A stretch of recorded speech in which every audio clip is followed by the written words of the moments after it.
Bismillahirrahmanirrahim. Assalamualaikum warahmatullahi wabarakatuh. Waalaikumsalam warahmatullahi wabarakatuh. Baik, hari ini kami dari kelompok 6 akan melangsungkan presentasi makalah kami yang berjudul Penerapan Persamaan Diferensial Parsial pada Solusi Persamaan Laplace dari Batang Logam. Sebelumnya, izinkan saya untuk memperkenalkan anggota kelompok kami. Yang pertama yaitu ada Ririn Varianti, yang kedua ada Ruyati Febina, yang ketiga ada saya sendiri Santi Nur Anissa, yang keempat ada Satira, yang kelima ada Wiwin Utami, dan yang terakhir ada Yasmin Mumtazi. Next.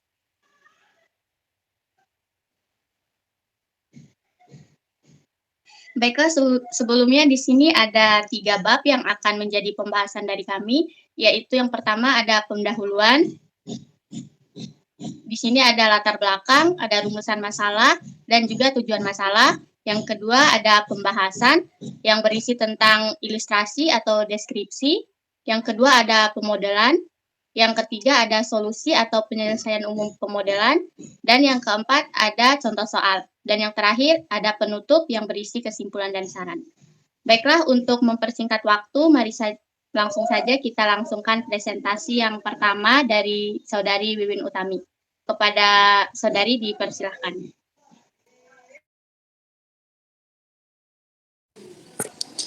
Baik, terima kasih saya ucapkan kepada moderator. Di sini saya akan menjelaskan mengenai bab pertama yaitu pendahuluan. Next.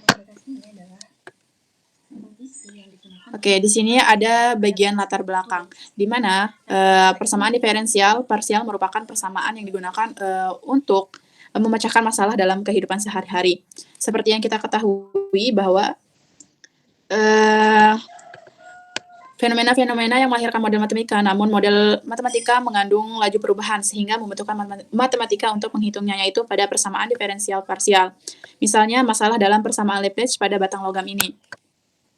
Kemudian tentunya di sini kita menggunakan syarat bantu, di mana untuk syarat bantu ini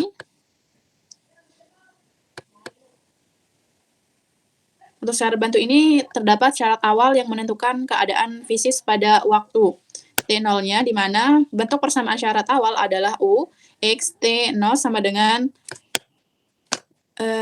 Q, X, di mana X sama dengan X, Y, dan X sama dengan adalah fungsi yang diberikan.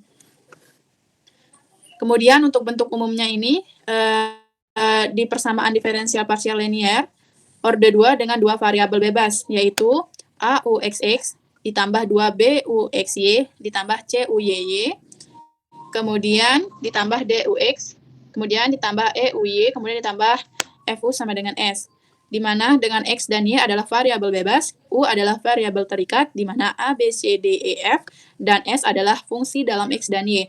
Turunan UX, UY, UXY, dan UYX kontinu pada dominasi, sehingga UXY sama dengan UYX. Next.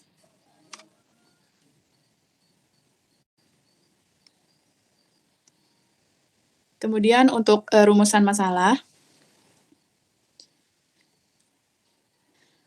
Untuk rumusan masalahnya di sini terdapat ada 4 rumusan masalah. Yang pertama, di mana bagaimana ilustri atau deskripsi dari penerapan persamaan diferensial. Kemudian, bagaimana pemodelan pada penerapan persamaan diferensial. Kemudian, yang ketiga, bagaimana solusi atau penyelesaian umum dari pemodelan pada penerapan persamaan diferensial. Kemudian yang keempat di sini, bagaimana contoh soal atau kasus dari model penerapan persamaan dari persamaan diferensial parsial tersebut. Sekian, saya kembalikan ke moderator. Terima kasih kepada Saudari Wiwin Utami. Selanjutnya, materi kedua akan disampaikan oleh Saudari Satira. Kepadanya dipersilahkan. Baik, di sini saya akan membacakan tentang. Baik, di sini saya akan membahas tentang tujuan masalah.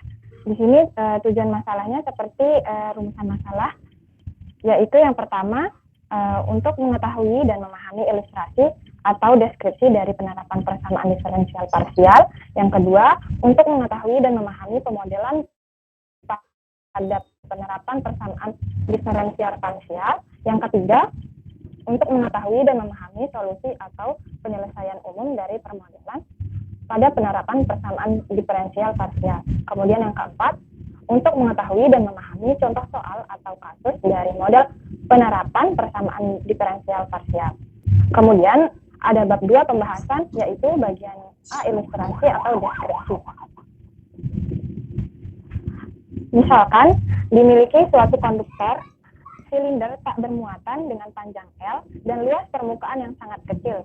Kita dapat mengasumsikan bahwa konduktor ini adalah konduktor dengan kawat yang sangat tipis, sehingga dapat kita anggap sebagai suatu konduktor garis terbentang dari titik pusat ke arah sumbu X positif, seperti pada gambar. Mungkin itu saja yang dapat saya sampaikan. Saya kembalikan ke moderator. Baik, terima kasih untuk Saudari Satira. Selanjutnya materinya akan dipresentasikan oleh Ririn Varianti. Kepada Saudari dipersilakan.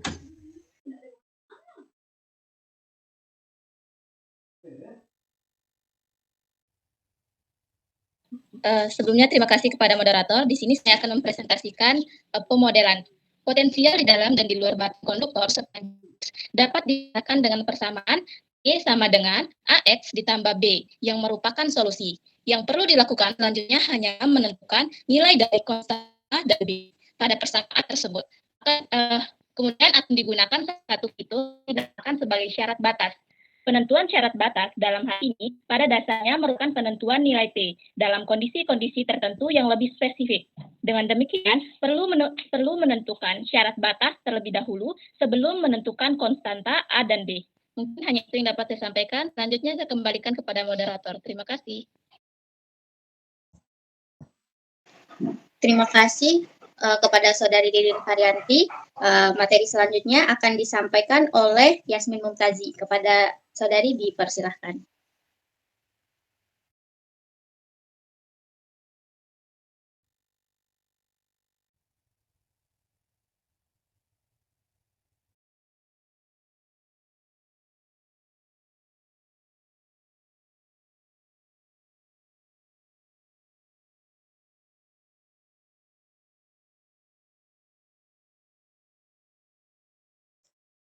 Baik, saya ucapkan terima kasih. Sebelumnya mohon maaf di sini karena di sini saya merekam layar, otomatis kamera saya tidak bisa digunakan. Tapi kita lanjut saja ya. Untuk memahami solusi atau penyelesaian umum pemodelan dalam konteks ini, ada pun langkah-langkah yang harus diperhatikan sebagai berikut. Yang pertama yaitu menentukan syarat batas. Nah, syarat batas ini adalah kondisi yang dimana untuk menentukan nilai-nilai pada batasan tertentu dari sistem. Nah, dalam konteks ini, kita menentukan nilai potensi T pada titik-titik tertentu sepanjang konduktor. Nah, langkah kedua, kita menentukan titik dan nilai potensinya. Misalnya, misalkan pada titik X sama dengan 0. Nah, ini berarti bahwa potensi pada X sama dengan 0 adalah T1. Kemudian, selanjutnya, misalkan pada titik X sama dengan L, ini berarti bahwa potensi pada X sama dengan L itu adalah T2. Kemudian untuk langkah ketiganya yaitu menentukan konstanta B. Pada titik X sama dengan 0, kita tahu bahwa T0 sama dengan B dan sama dengan T1, sehingga konstanta B itu langsung diperoleh sebagai B sama dengan T1. Next. Kemudian langkah yang keempat yaitu menentukan konstanta A, di mana pada titik X sama dengan L itu kita ketahui bahwa TL sama dengan AL plus B. Dengan menggunakan nilai TL sama dengan T2 dan B sama dengan T1, kita dapatkan bahwa T2 sama dengan AL plus T1. Nah, dari persamaan ini, kita dapat selesaikan untuk nilai A, di mana A sama dengan T2 dikurangin T1 dibagi dengan L. Nah, selanjutnya kita ke langkah yang kelima.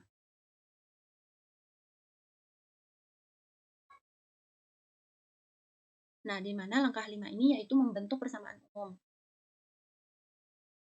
Setelah kita mendapatkan nilai A dan B, kita substitusikan ke dalam persamaan umum, yaitu Tx sama dengan Ax plus B-nya itu. Sehingga persamaan untuk potensial T sebagai fungsi dari X itu sama dengan Tx sama dengan T2 dikurangi T1 per L, X ditambah T1. Next. Nah, dari interpretasi persamaan tersebut, kita dapat gambarkan bahwa distribusi potensi Tx itu di sepanjang kuadrator satu dimensi dari X sama dengan 0 hingga X sama dengan L-nya. Ini merupakan linear yang menunjukkan bahwa potensial berubah secara linear dari T1 pada X sama dengan 0 menjadi T2 pada X sama dengan L. Nah, dapat kita simpulkan bahwa kasus satu dimensi pada dasarnya hanya perlu melakukan hal yang sama persis dalam menentukan persamaan garis lurus pada matematika. Dengan menentukan syarat batas terlebih dahulu, maka kedua konstanta dapat ditentukan dari syarat batas ini, di mana dapat menggunakan dua syarat batas saja, yaitu pada titik awal dan titik ujung. Nah, mungkin itu saja yang bisa saya sampaikan. Selanjutnya saya kembalikan ke moderator. Baik, terima kasih kepada Saudari Yasmin Mumtazi yang telah menjelaskan bagian pemodelan permasalahan dengan baik. Selanjutnya, baik. Selanjutnya, materi presentasi akan disampaikan oleh Saudari Ruyati Febina. Kepada Saudari dipersilahkan. Baik, terima kasih. Untuk mempersingkat waktu, kita langsung ke contoh soal. Di sini soalnya yaitu suatu batang logam dengan panjang 10 meter yang salah satu ujungnya dijaga supaya temperaturnya tetap. Jadi ujung kiri suhunya 0 derajat Celcius dan ujung kanan suhunya 100 derajat Celcius.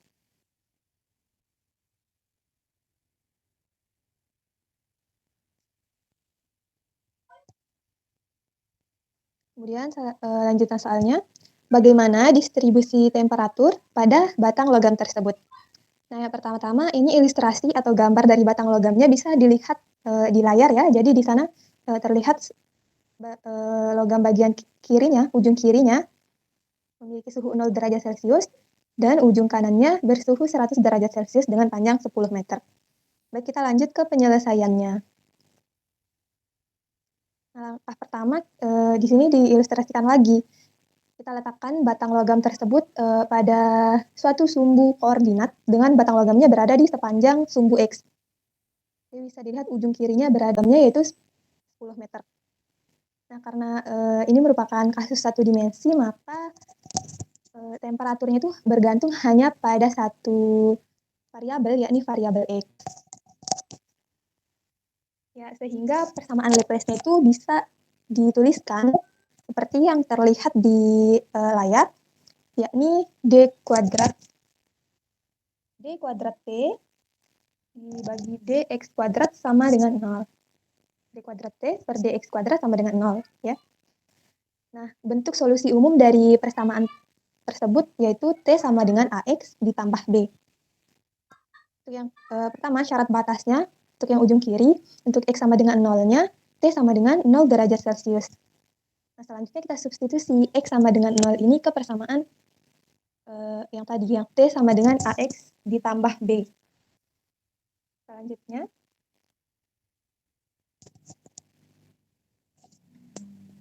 nah, kita substitusikan di sini T-nya tadi sama dengan 0, sama dengan A dikali X, X-nya juga sama dengan 0 ditambah B.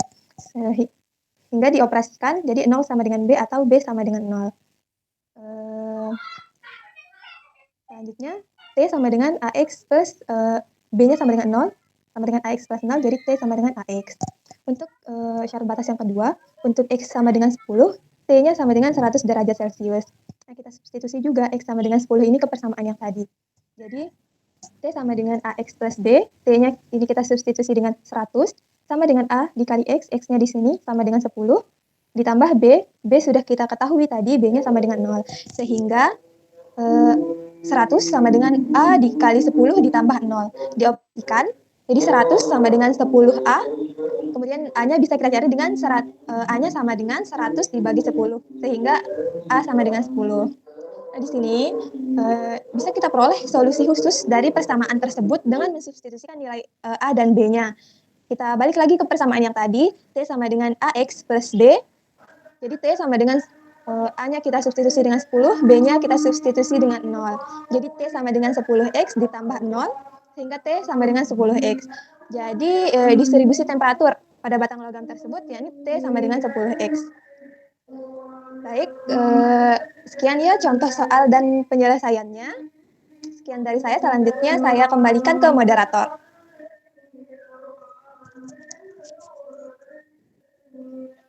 Baik, terima kasih kepada Saudari Ruyati Febina yang telah menyampaikan contoh soal.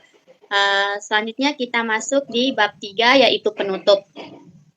Di bagian penutup ini ada kesimpulan. Nah, dari materi presentasi yang telah dipaparkan sebelumnya, kami menyimpulkan bahwa konduktor silinder yang tak bermuatan dengan luas permukaan yang sangat kecil dapat diasumsikan dengan konduktor garis terbentang dari titik pusat ke arah sumbu X positif.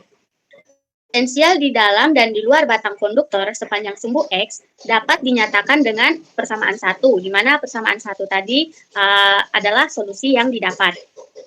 Nah, dalam menentukan syarat batas konduktor satu dimensi dapat menggunakan persamaan umum, yaitu Tx sama dengan T2 dikurang T1 dibagi L, X ditambah T1. Sehingga untuk kasus satu dimensi, pada dasarnya hanya memerlukan hal yang sama persis dalam menentukan persamaan garis lurus pada matematika. Dengan menentukan syarat batas saja, yaitu pada syarat titik awal dan titik ujung. Selanjutnya di sini ada saran. Di sini diharapkan dalam penerapan persamaan diferensial parsial ini dalam kehidupan sehari-hari agar lebih mudah dipahami dan mahasiswa lebih cepat memahami tentang penerapan persamaan diferensial parsial dalam kehidupan sehari-hari, terutama pada bagian persamaan Laplace dari batang logam yang telah kami sampaikan. Nah, mungkin sekian presentasi dari kami. Lebih dan kurangnya kami mohon maaf. Semoga apa yang kami sampaikan dapat dipahami dan dicerna dengan baik. Mungkin sekian dari kelompok kami. Wabillahi taufiq wal hidayah. Wassalamualaikum warahmatullahi wabarakatuh. Waalaikumsalam warahmatullahi wabarakatuh. Terima kasih.